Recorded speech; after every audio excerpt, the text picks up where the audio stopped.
Once again, good afternoon, my dear brothers and sisters. Good afternoon, Father.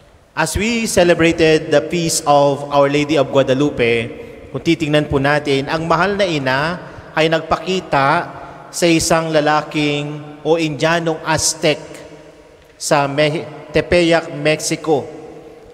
No? Ang ating mahal na ina ay nagpakita sa kanya na kung saan, nung panahon na iyon, ang mga Kastila ay naroroon yung pag-uusig sa mga tribe ng mga Indianong Aztec.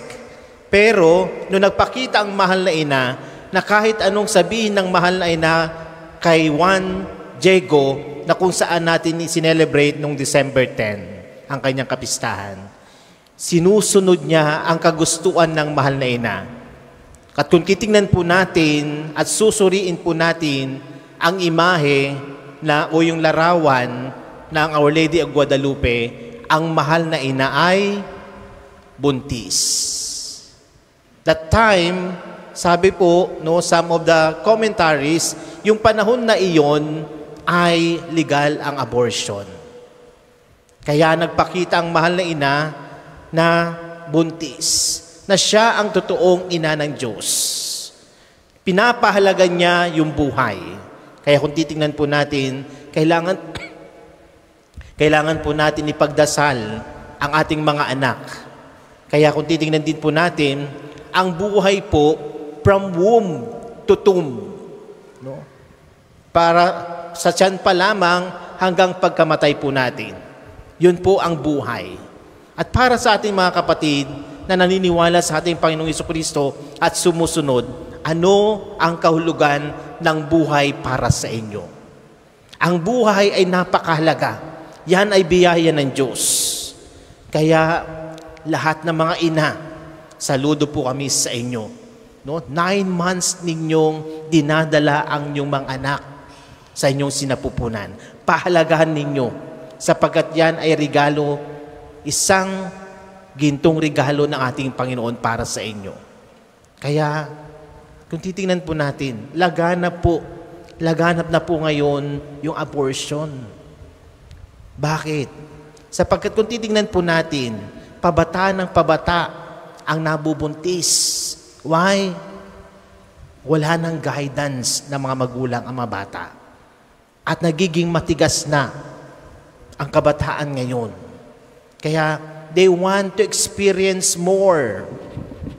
Kaya mga magulang, lagi nating subaybayan ang ating mga anak. Sapagkat kung titingnan po natin, hindi nila nauunawaan kung ano ang kahulugan ng pagbubuntis.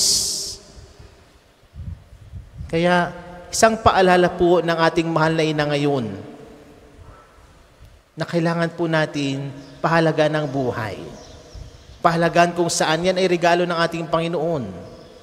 No? Kaya ngayon, isang pakikipag-ugnayan din po sa atin na kung saan tayo ay naghahanda ng Kapaskuhan. What is the real meaning of life for you, my dear brothers and sisters? Ano yung tunay na kahulugan ng buhay? Diba? Ang buhay, ibinigay sa atin ng Diyos. Biyaya ng Diyos. Ano pong dapat natin gawin? Treasure yung buhay na iyan at pangalagaan natin. At yung buhay na ito, para magkaroon ng kahulugan, kailangan po natin ibahagi sa ibang tao. Yun naman po ang kagustuhan ng ating Panginoon. Pakikibahagi, pakikiisa sa kanyang misyon.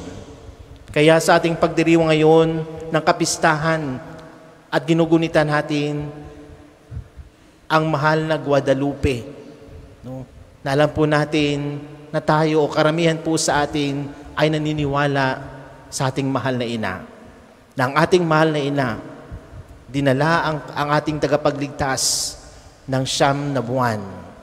Ang ating mahal na ina ay malinis.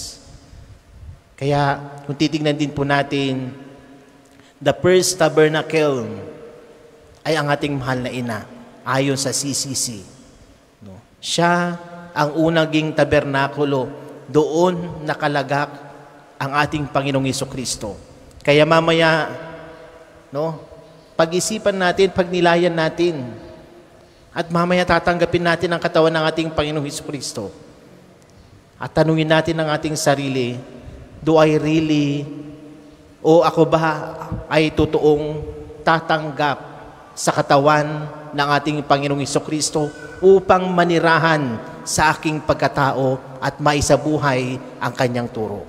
Sa ngalan ng Ama at ng Anak at ng Espiritu Santo. Amen.